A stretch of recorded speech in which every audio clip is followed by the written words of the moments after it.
what I've done is prepared all the the pickup cavity cutaways, and they cleaned up nice, sanded it all down so it's all nice and smooth and happy looking, and glued my template, this printout, which is actually 6 pieces of paper that were cut and pasted to each other, so that was a pain.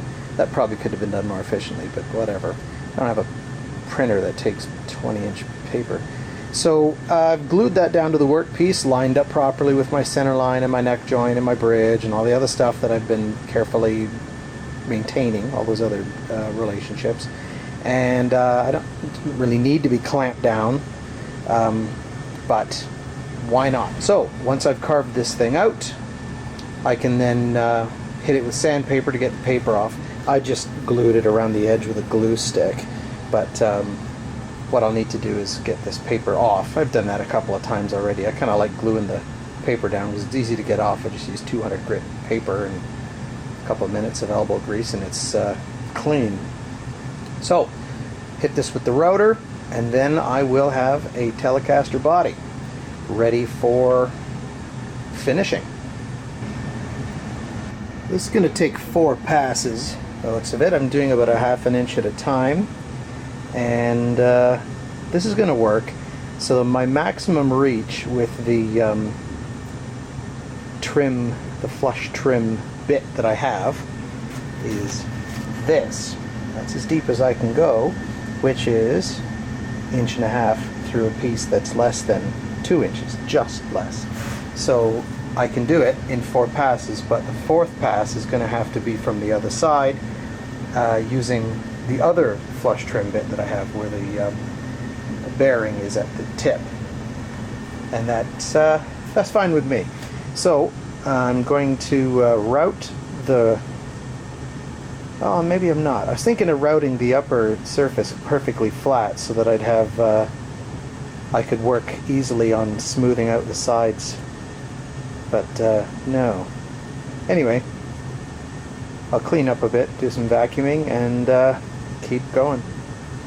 Okay, we are ready to flip this. Now, I've passed over the thing many times with the router, 3 or 4, 3, I don't know, and my bit is just simply not long enough to get through 2 inches of wood.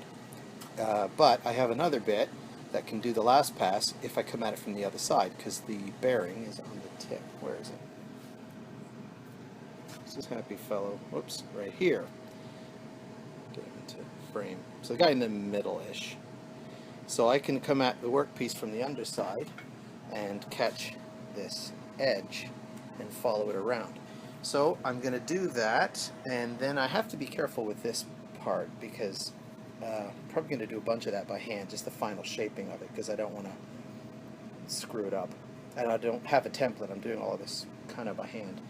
Anyway, so let's just see how this works. Flip the thing over, cut it out of its native block, and then we're going to have ourselves a Telecaster.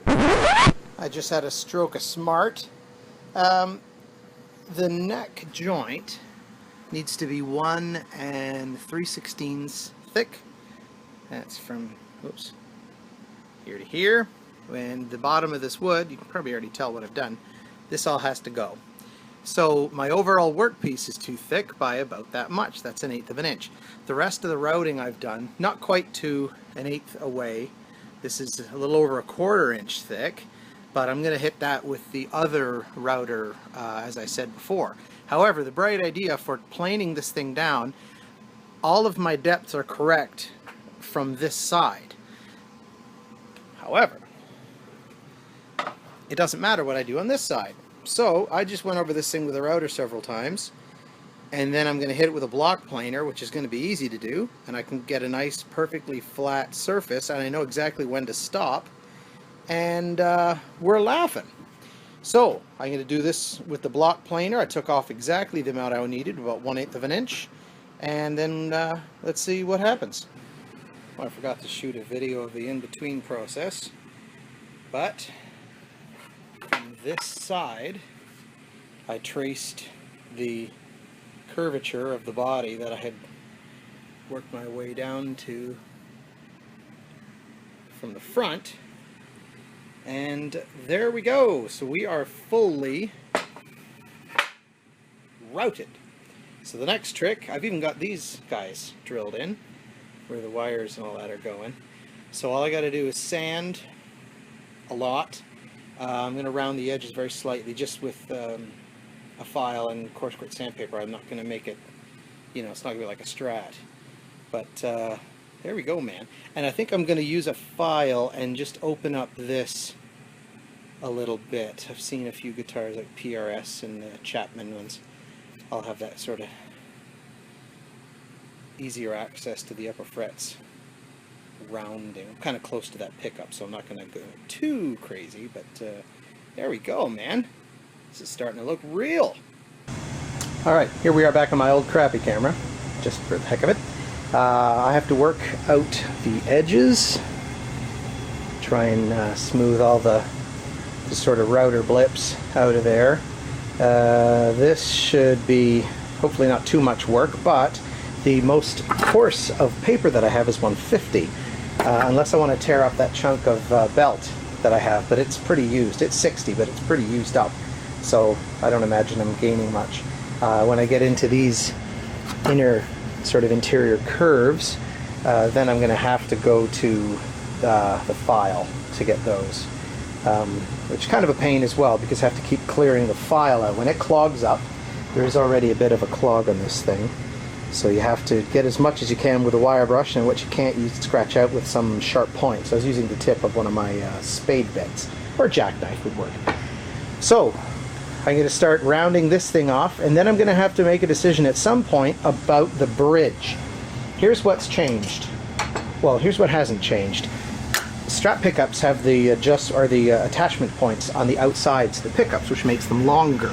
A Tele bridge is narrower, so Tele pickups tend to have 3 points of attachment, which you can see the way the holes are drilled in the bridge plate.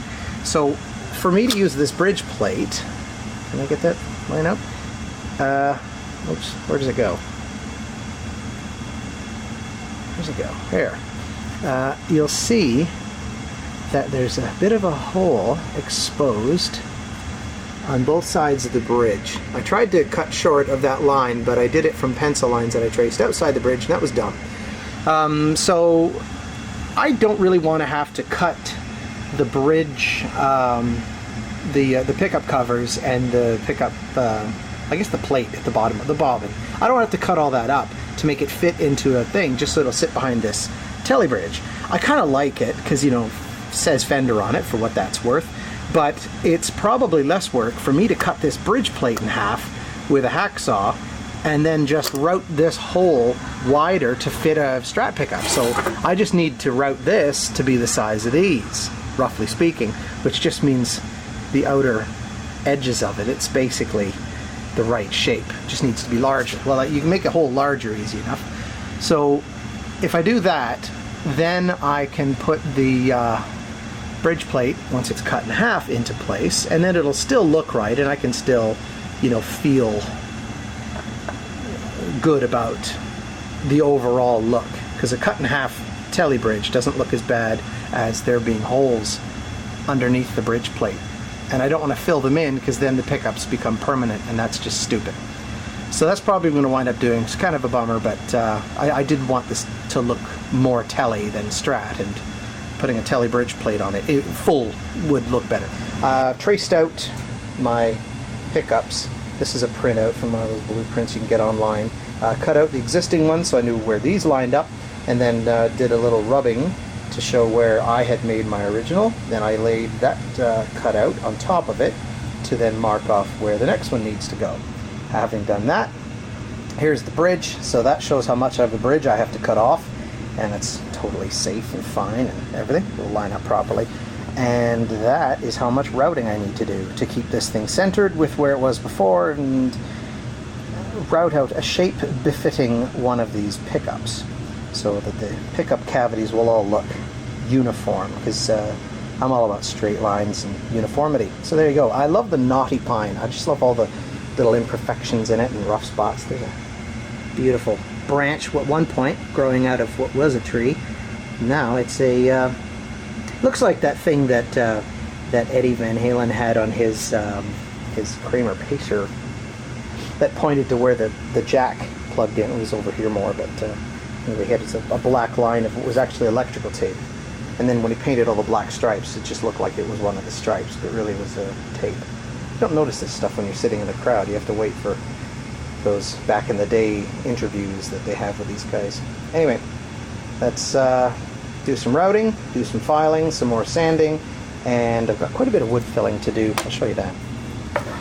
When I did my hand planing, this another branch just made a heck of a mess with all these, just with the block planer. Took a lot of wood chunks out, so I got a wood fill all those. There's no way I'm sanding down 2 or 3 millimeters to get rid of that. That would just be ridiculous. Anyway, I'm going to do sort of a sunburst with opaque solid black outer edges, so you won't see the wood filler anyway. Beauty. Sort of muck this thing up with some wood filler, just to give myself a nice perfectly smooth surface when I'm done sanding it. I don't know how, it says it's stainable, but I wonder if they don't mean it's stainable like you can stain it before you work with it. I don't know. That wouldn't make a lot of sense. Because they say grout is stainable so that you can make it match your existing grout. Whatever. While I'm waiting for this to dry, I have to move on to something else. This is a sad moment, because there's sort of no turning back once I commit myself to hacking this thing to pieces. But it's got to be done, and this is replaceable. Forget how much it cost though. Oh well.